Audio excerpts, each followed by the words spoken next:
पैसा लोगे कहा तुम्हारी गाड़ी तुम्हारी कार जो हो वही दे दो। उसके पास 1 रुपया था, उसने दे दिया। राजा 1 रुपये लेकर के अपने पास ले आए और गुरु वशिष्ठ जी को दे दिया, महाराज यही हमारी सही दक्षिणा है। अब पूजा से जब लौट करके गए तो और तो नहीं, लेकिन जो घर की धर्म पत्नी होती हैं वो सोचती रहती है गए हैं तो साड़ी वगैरह कुछ लाएंगे करके। उन्होंने कहा कि भाई हमको यही मिला। पत्नी क्रोध में आई, उसने फेंक दिया दूर में। कहा कि लौटे हो तो 1 रुपये लेके लौट। वही जो गिरा था 1 रुपये, जहाँ पे गिरा वहाँ पे एक पेड़ निकल आया, एक पेड़ उत्पन्न हो गया।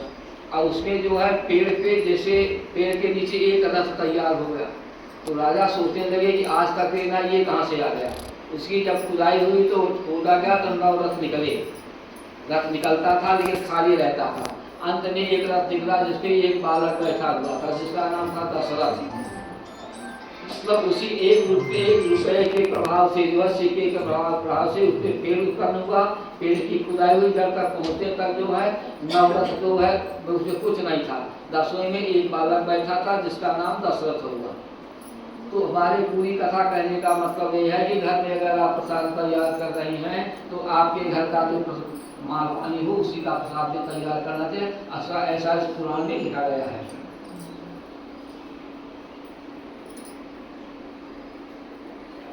जो व्यक्ति गंध पुष्पा से बिल्व वृक्ष के मूल का पूजन करता है वो शिवलोक को प्राप्त कर। मूल का मतलब जड़ है ये।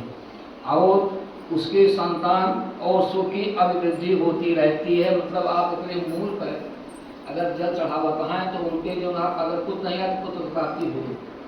सुख समृद्धि अगर आप गरीब रहा जो नहाजे तो आपको मिले ये देंगे। आपको अगर उधर से करे गया तो कुछ खर्चा करेंगे कोई तो नारायण के कहने यह है कि जगत मजदूरी देता है क्यों राखे भगवान।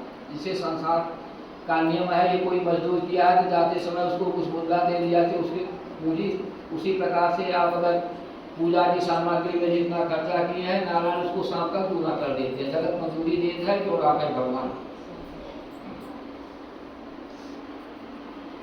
प्रवृत्त मार्गियों के लिए पूजा पीठ इस भूतल पर संपूर्ण वस्तुओं को देने वाली होती है। प्रवृत्त पुरुषों को चाहिए सुपात्र गुरुवार के द्वारा सारी पूजा संपन्न कराए।